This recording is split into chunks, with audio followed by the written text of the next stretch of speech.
गर्मियों की दोपहर थी। सूरज अपनी तेज किरणों से धरती को तपाए जा रहा था।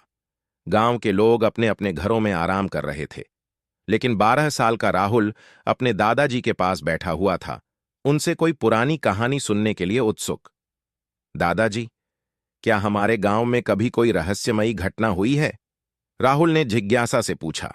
दादाजी मुस्कुराए और बोले, बिल्कुल, मैं तुम्हें एक ऐसी कहानी सुनाऊंगा जिसे सुनकर तुम्हारी आंखें फटी की फटी रह जाएंगी। ये तब की बात है जब मैं तुम्हारी उम्र का था। राहुल एकदम उत्साहित हो गया। दादाजी ने कहना शुरू किया, हमारे गांव के पास एक पुराना कुआं था जिसे शापित कुआं कहा जाता था। कहते थे कि जो भी रात के समय वहां जाता वह कभी वापस नहीं आता। लेकिन मैं और मेरे दोस्त बहुत निडर थे। हमें इन कहानियों पर यकीन नहीं था। एक दिन हमने तय किया कि हम इस रहस्य का पता लगाएंगे।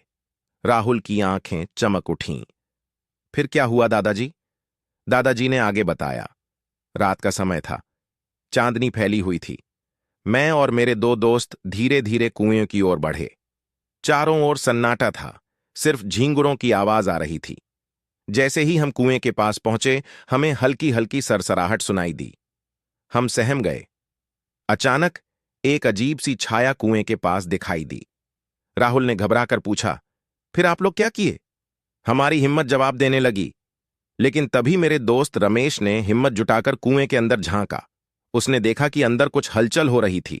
अचानक वहां से एक बड़ा उल्लू उड़कर बाहर आया। हम सब घबरा गए और चीखते हुए भागे। राहुल ने राहत की सांस ली। तो इसका मतलब कोई भूत प्रेत नहीं था? दादाजी हंसते हुए बोले, नहीं बेटा, कई बार डर केवल हमारे मन का वहम होता है। लेकिन हां, उस कुएं के पास जाने की हिम्मत हमने फिर कभी नहीं की। राहुल मुस्कुराया और बोला, अब मैं भी अपने दोस्तों को यह कहानी सुनाऊंगा। दादाजी ने सिर पर हाथ फेरते हुए कहा, कहानी से सीख लो कि हर रहस्य डरावना नहीं होता, लेकिन सावधानी जरूरी है। राहुल ने सिर हिलाया और दोनों ठहाका लगाकर हंस पड़े।